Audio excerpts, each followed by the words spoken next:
Hi, Tom. Hi, Luke. Good to see you again. Yeah, thanks. I know you've been traveling throughout Africa and doing amazing work. For us, it's important that we work with plants. That's Yeah. what we're passionate about. Kaibe is all about preserving biodiversity by preserving the health benefits or revaluing the health benefits of wild crops. And also, so as a result, we can support local communities, um, uh, have an income from natural resources that were previously not appreciated commercially. So Kaibe was founded about 13 years ago, inspired by the Baobab tree, a giant tree that grows throughout the African savanna and produces an incredibly nutrient-rich fruit powder that's now available throughout the US. But beyond bringing you an essential ingredient, an ingredient that has an essential or amazing health benefits, I am really concerned about the changes that are happening throughout Africa and the economic and environmental impact of USAID being eliminated. And I wanted to talk with Tom and learn more because he has the expertise, he's on the ground. And what are you observing, Tom? And what are you Yeah. seeing apart from these food programs being slashed? Yeah. How does that affect not only their livelihoods, but also their environment and how communities are adapting? Yeah. Great. Thanks, Luke.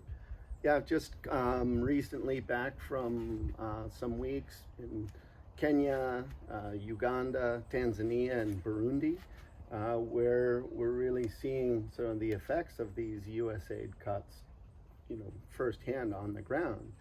And you're reading about in the newspapers these days, front page New York Times, Boston Globe, Nicholas Kristof writing about this stuff, about the sort of the effects on maternal and infant health and mortality. A lot of people are going to be dying for lack of access to essential medicines. One thing that no one is really talking about, but I'm starting to observe on the ground there is people's reliance on wild foods, okay, or reliance on the natural environment to earn an income.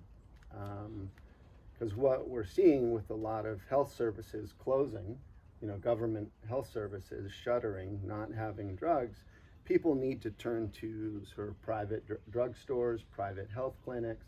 That just costs a lot more money. Where do people find extra money? Is you have to figure out how you get this extra income. And in times of crisis, people turn to more negative, what we call negative coping strategies. Cutting wild trees to sell for firewood. Cutting wild trees to turn into charcoal to sell. Cutting more forests down to open up more land for farming. Things like that. I mean, these are, they're unfortunate, but it helps keep people alive. But what we're starting to see is that some of those natural resources that year in year out can really be a positive benefit for people to go out and do the wild harvesting. That tree might be cut because someone else needed firewood, right? So if you are reliant on going out and harvesting some baobab and maybe some marula and some moringa or whatever the wild tree out there is, you might go out there and suddenly it's gone. And so that has an effect both environmentally when more and more trees are cut and the natural environment is cut, but also economically for that community. When there's a community resource that was there, it's gone. So I think we're gonna start seeing more of those unfortunate sort of side effects of these USAID cuts that sort of fly under the radar. I'll keep you posted. Don't you think if we could, develop different type of partnerships where we can value the fruit of the trees, Yes. or the leaves of the trees, and have that as a recurring source of income Exactly. than a one-time usage? Well, I think the work that we're doing with Kaibe in establishing partnerships with local communities where you really, value those wild resources. As you talked about earlier, these sort of underutilized or underappreciated from a commercial sense, but they have this economic value. And so by continuing to develop these types of partnerships where it makes a lot more sense environmentally, economically, to keep a tree and to harvest from it each year, these perennial trees that you get the annual harvest from. I mean, that's the ideal situation. What we're seeing recently, going into the impact evaluation, we learned that because of climate change, there's more irregular rain patterns, soil erosion, and as a result, agricultural yields were markedly reduced.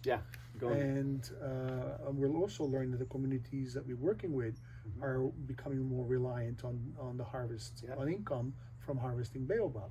So we're already seeing it happening, even with the communities that we're working with. Completely, and I mean that's one of these bright spots out there, and you see that across the African continent with trees like the shea and that, both the form that grows in Uganda and then the West African, where communities really, sometimes in times of crisis, rely on those trees, right, for income, for medicine, for food.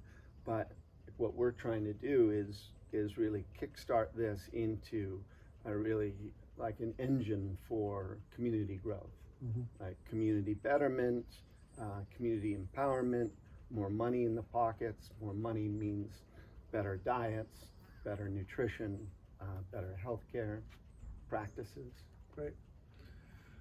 Well, thank you for checking in and learning more about our work. As you are learning that Kaibe is committed to making a difference both for the environment and for the communities that we work with.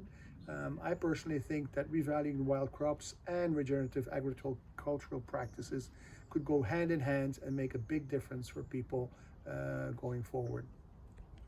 Thank you.